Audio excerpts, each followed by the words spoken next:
Hello everyone, इस video में मैं आपको बताना चाहूँगी कि आप किस तरीके से यूपीपीसीएस की प्रिपरेशन में प्रिलिमिनरी स्टेज में अपने करंट अफेयर्स के पोर्शन को किस तरीके से आप स्ट्रॉन्ग बना सकते हैं एंड कौन कौन सी मटेरियल्स एंड कौन कौन से रिसोर्सेज आप प्रेफर कर सकते हैं, कौन से यूट्यूब चैनल आप प्रेफर कर सकते हैं एंड किस तरीके से आप अपने करंट अफेयर्स के पोर्शन को, जो कि आपके एग्ज़ाम में एक मेजर रोल प्ले करता है, चाहे वो प्रीलिम्स हो या मेंस हो या फिर आपका इंटरव्यू हो, तो किस तरीके से आप अपने करंट अफेयर्स के बेस को स्ट्रॉन्ग बना सकते हैं।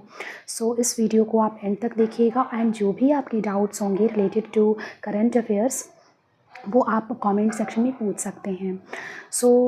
इस पूरे वीडियो में मैं आपको बताना चाहूँगी कि किस तरीके से, सबसे पहले तो करंट अफेयर्स का नेचर क्या है, करंट अफेयर्स का कवरेज कितना आपको करना है एंड किस तरीके से कौन कौन से स्पेशल एंड कोर एरियाज़ हैं जो आपको मस्ट देख के ही जाना है एंड किस तरीके से आप सब्जेक्ट्स को एंड करंट अफेयर्स को लिंक करके पढ़ सकते हैं, जिससे कि आप करंट अफेयर्स को एक अलग सब्जेक्ट, या फिर कई बार हमें लगता है कि करंट अफेयर तो एक अलग पोर्शन है जो कि हमें करना है, बट अगर आप इसको सब्जेक्ट से लिंक करके करेंगे तो आपको बिल्कुल भी एक बर्डन नहीं लगेगा एंड आप बहुत ही इंटरेस्टिंग वे से करंट अफेयर्स को अच्छे से प्रिपेयर कर सकते हैं।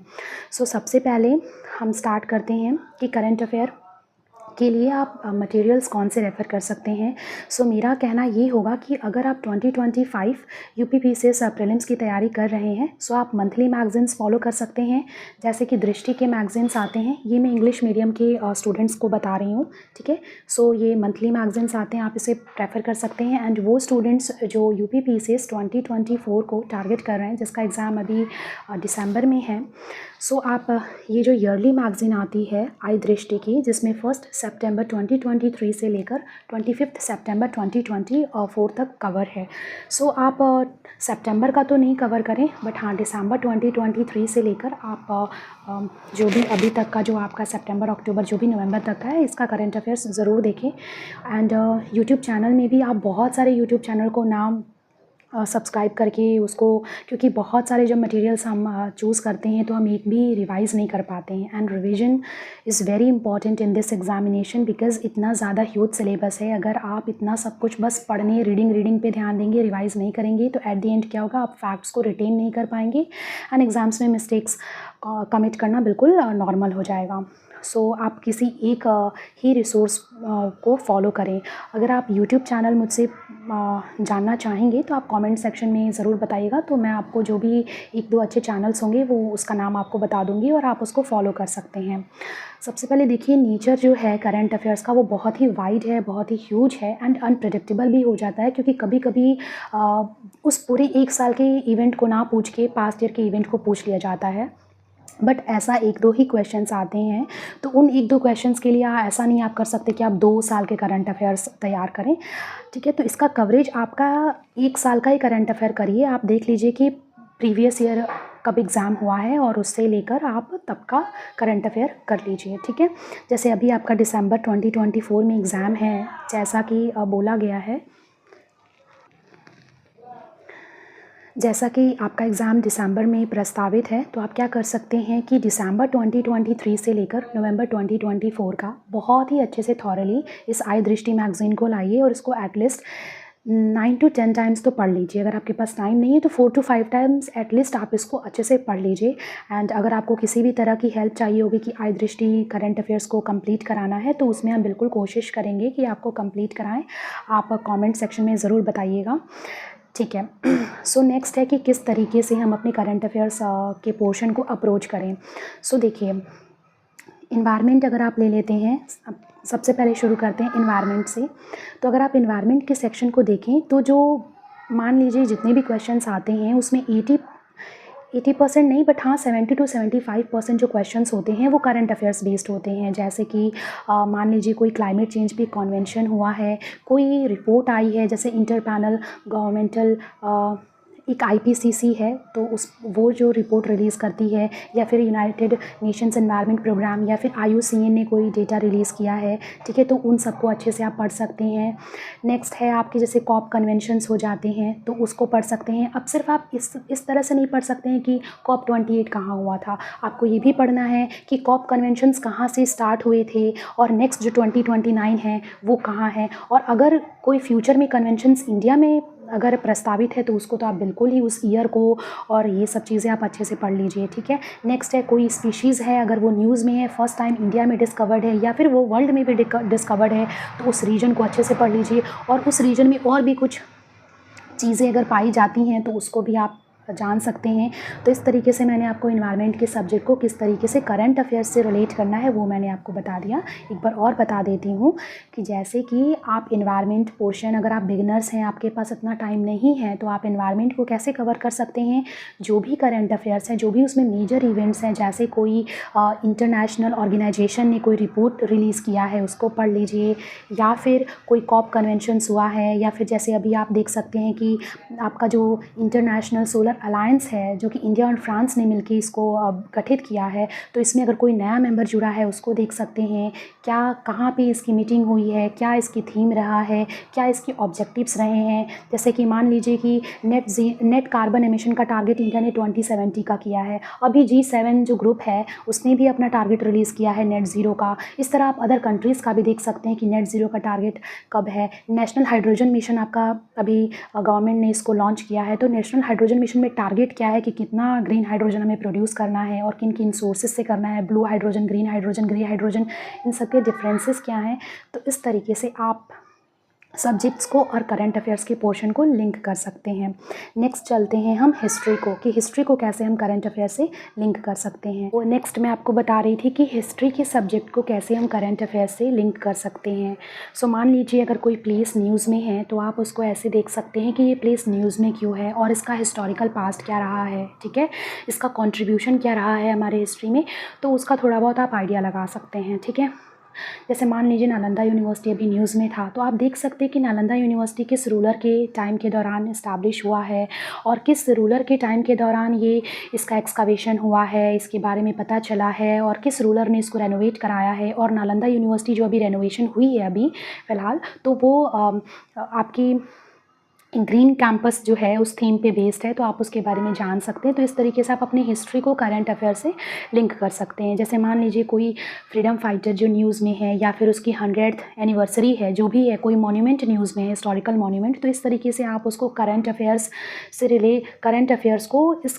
को आप अपने सब्जेक्ट से रिलेट करके पढ़ सकते हैं। जैसे मान लीजिए कोई ट्राइबल मूवमेंट है जैसे, ठीक है, तो उन सबको आप इस तरीके से, कोई बुक ही है, कोई न्यूज़पेपर है जो कि आपकी 1857 के रिवॉल्ट के दौरान बहुत ज़्यादा पॉपुलर थी या वो रिलीज़ हुई थी और अभी किसी कारणवश वो पॉपुलर है या फिर न्यूज़ में है, तो आप उसको इस तरीके से लिंक करके हिस्ट्री को भी कवर कर सकते हैं, ठीक है। तो इस तरीके से आपको करंट अफेयर्स एक बर्डन की तरह नहीं लगेगा, ठीक। नेक्स्ट है आपका ज्योग्राफी। देखिए ज्योग्राफी में आए दिन आप सुनते रहते हैं कि साइक्लोन जो है, ये साइक्लोन बे ऑफ बंगाल को हिट किया है, इस साइक्लोन ने अरेबियन सी को हिट किया है। तो आप इस तरीके से साइक्लोन्स के बारे में जनरल आइडिया आपको मिल सकता है। ये आप जान सकते हैं कि साइक्लोन को नाम किसने दिया है, क्योंकि कुछ कंट्रीज़ हैं जो साइक्लोन्स को नाम देती हैं, ठीक है। साइक्लोन्स के टाइप्स कितने होते हैं, ट्रॉपिकल साइक्लोन क्या है, टेम्परेट साइक्लोन्स क्या हैं, इनके फीचर्स क्या हैं, इनके डिफरेंसेस क्या हैं, एंड वर्ल्ड में अलग अलग जगह पे जो साइक्लोन्स आती हैं तो इनको अलग अलग जगह पे अलग अलग नाम से जाना जाता है। जैसे कहीं हरिकेन, कहीं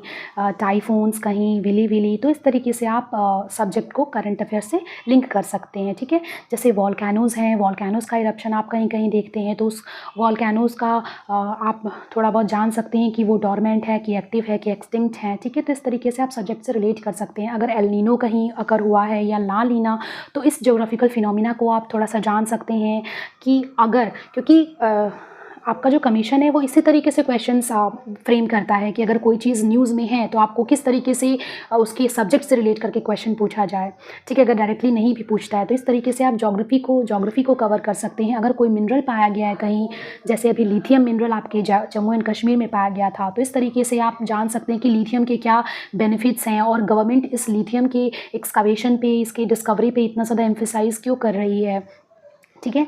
और लिथियम की रैंकिंग में कौन सा स्टेट, लिथियम प्रोडक्शन की रैंकिंग में कौन सा स्टेट आगे है, तो इस तरीके से आप इस चीज़ों को कनेक्ट करके पढ़ सकते हैं, ठीक है। नेक्स्ट है आपका एग्रीकल्चरल प्रोडक्शन। एग्रीकल्चरल प्रोडक्शन आपको अच्छे से करके जाना है। इसमें आपके कोर्स सीरियल्स आ जाते हैं, जैसे आपके व्हीट हो गया, आपका राइस हो गया, जो मेजर क्रॉप्स हैं, ठीक है, इनके बारे में। कैश क्रॉप्स के जो रैंकिंग है कि कौन सा स्टेट इसमें नंबर 1 पे है, और स्पेशली अगर आप यूपी का कर रहे हैं तो यूपी तो करिए ही, और साथ में यूपी के डिस्ट्रिक्ट्स भी थोड़ा बहुत देख लीजिए, और जो भी आपके डेटा है वो अपडेट करते रहिए। जैसे कि अभी शुगर के प्रोडक्शन में महाराष्ट्र रैंक 1 पे था, लेकिन अब क्या हो गया है, शुगर एंड शुगर केन दोनों के ही प्रोडक्शन में उत्तर प्रदेश आपका रैंक 1 पे है, ठीक है। तो इस तरीके से आप अपने डेटा को अपडेट करते रहिए, चाहे वेजिटेबल प्रोडक्शन हो, फ्रूट्स प्रोडक्शन हो। और अभी मिलेट्स भी काफ़ी न्यूज़ में था, क्योंकि 2023 ईयर को यूनाइटेड नेशंस ने international year of millets declare किया। तो इस तरीके से मिलेट्स का प्रोडक्शन भी काफ़ी इंपॉर्टेंट हो जाता है, ठीक है। तो सबको पता है कि मिलेट्स का प्रोडक्शन इंडिया में कहाँ ज़्यादा होता होगा, जहाँ पे लेस फर्टाइल जो सॉइल्स हैं वो पाई जाती हैं। तो आप इस तरह से कंट्रीज़ का भी करिए, अदर कंट्रीज़ का देख लीजिए कि कहाँ पे मिलेट्स का प्रोडक्शन ज़्यादा होता है, और अगर इंडिया एक्सपोर्ट या इंपोर्ट करती है तो उसको देख लीजिए। और मिलेट्स से रिलेटेड जो भी, जैसे इंडिया ने मिलेट्स को श्री अन्न करके नाम दिया था, तो मिलेट्स से रिलेटेड जितने भी स्कीम्स हैं उनको आप अच्छे से कर लीजिए, उनके टारगेट्स, उनके ऑब्जेक्टिव्स, ठीक है। तो इस तरीके से जो अभी आपका एग्रीकल्चरल प्रोडक्शन है, इसका डेटा अच्छे से तैयार रखिए। इसमें एक मेजर पोर्शन आपका MSP का आता है, मिनिमम सपोर्ट प्राइस का, ठीक है। तो मिनिमम सपोर्ट प्राइसेस जो है आपकी जो गवर्नमेंट है हमारी, वो कुछ सर्टेन क्रॉप्स के लिए ही डिक्लेयर करती है। आई थिंक 22 क्रॉप्स के लिए डिक्लेयर करती है। तो आप इसमें जो भी 22 के 22 क्रॉप्स को तो नहीं पढ़ सकते हैं कि कितना उसके लिए MSP बताया है, लेकिन हाँ, सबसे मैक्सिमम किसके लिए बताया है, सबसे मिनिमम किसके लिए है, या फिर सबसे ज़्यादा मैक्सिमम राइस किसके MSP में हुआ है, इस तरीके से थोड़ा बहुत आप जान सकते हैं। जैसे कि जूट का मुझे अभी याद है कि 5335 डिक्लेयर किया है अभी, जो MSP डिक्लेयर किया है गवर्नमेंट ने, ठीक है।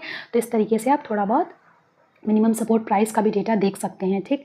उसके बाद आपका जो एक्सपोर्ट है, इंपोर्ट डेटा है, उसको थोड़ा बहुत जान सकते हैं। रेमिटेंसेस का जो डेटा आता है कि इंडिया में सबसे ज़्यादा रेमिटेंस किस कंट्री से आता है, ये देख सकते हैं, ठीक है। एंड जितने भी इंटरनेशनल ऑर्गेनाइजेशंस हैं, जैसे आपका अंकटाड हो गया, ठीक है, आपका वर्ल्ड इकोनॉमिक फोरम हो गया, वर्ल्ड बैंक हो गया, IMF हो गया, ठीक। तो ये जितने भी इंपॉर्टेंट जो ऑर्गेनाइजेशंस हैं, यूरोपियन यूनियन हो गया, इनके ये भी बहुत सारे रिपोर्ट्स एंड डेटा रिलीज़ करते हैं, जैसे कि वर्ल्ड हंगर इंडेक्स हो जाता है, आपका ग्लोबल जेंडर गैप इंडेक्स हो जाता है, हैप्पीनेस इंडेक्स हो जाता है, ठीक है, ह्यूमन डेवलपमेंट इंडेक्स। इन इंडिसेस को भी आप अच्छे से देख के जाएँ, एंड सिर्फ और सिर्फ उसी ईयर का डेटा ना करके आप पास्ट ईयर का भी थोड़ा 1 से 2 साल का देख सकते हैं, क्योंकि कभी कभी कमीशन जो है इसको स्टेटमेंट के उसमें फ्रेम कर देता है कि 2023 में इतना था, 2024 में इतना था, ठीक है। तो इसके लिए आपको पास्ट ईयर का भी डेटा और रैंक पता होनी चाहिए। तो आप एक लिस्ट बना सकते हैं जहाँ पे आप 23, अगर आप 24 में एग्ज़ाम दे रहे हैं तो 24, 23 एंड 22 का एटलीस्ट, या फिर जब से वो स्टार्ट हुआ है रिपोर्ट रिलीज़ होना, तो उस ईयर का देख सकते हैं। तो इस तरीके से आप करंट अफेयर्स को बहुत अच्छे से कर सकते हैं। जैसे आप मान लीजिए कि ग्लोबल जेंडर गैप का देखते हैं, तो उसको वर्ल्ड इकोनॉमिक फोरम रिलीज़ करता है। तो इस तरीके से आप वर्ल्ड इकोनॉमिक फोरम के बारे में भी थोड़ा सा पढ़िए कि ये 1971 में शायद इस्टेब्लिश हुआ है, या 67 में, आई मे बी रॉन्ग, आप देख सकते हैं। उसका हेडक्वार्टर जेनेवा स्विट्ज़रलैंड में है। ये किस किस तरह की जो रिपोर्ट्स है वो रिलीज़ करता है। तो एक जगह आप पूरा उसका कंपाइलेशन बना ले कि वर्ल्ड इकोनॉमिक फोरम कौन कौन से रिपोर्ट्स रिलीज़ करता है, ठीक है। तो इस तरीके से आप जितने भी इंटरनेशनल ऑर्गेनाइजेशंस हैं उनके रिपोर्ट्स को देख सकते हैं। नेक्स्ट है आपका बजट एंड इकोनॉमिक सर्वे। इसको भी आप करंट अफेयर्स में रख सकते हैं, क्योंकि उसी करंट ईयर का ही बजट एंड उसी करंट ईयर का इकोनॉमिक सर्वे ही आपको करना होता है। तो इस तरीके से आप इसको करंट इवेंट्स में ले सकते हैं। एंड पास्ट ईयर का भी, जैसे मान लीजिए कोई स्कीम है जिसमें एलोकेशन ज़्यादा हुआ है, लेकिन वो स्कीम पहले से चलती आ रही है, तो उस स्कीम को भी आप एक बार अच्छे से थॉरली पढ़ सकते हैं, ठीक है। इकोनॉमिक सर्वे में आप जितने भी इंपॉर्टेंट जो फैक्ट्स, जैसे कि आपका फिस्कल डेफिसिट हो गया, आपका रेवेन्यू डेफिसिट हो गया, ठीक है, प्राइमरी डेफिसिट हो गया, इस सबको अच्छे से कर लीजिए। कैपिटल एक्सपेंडिचर कितना है, रेवेन्यू एक्सपेंडिचर कितना है,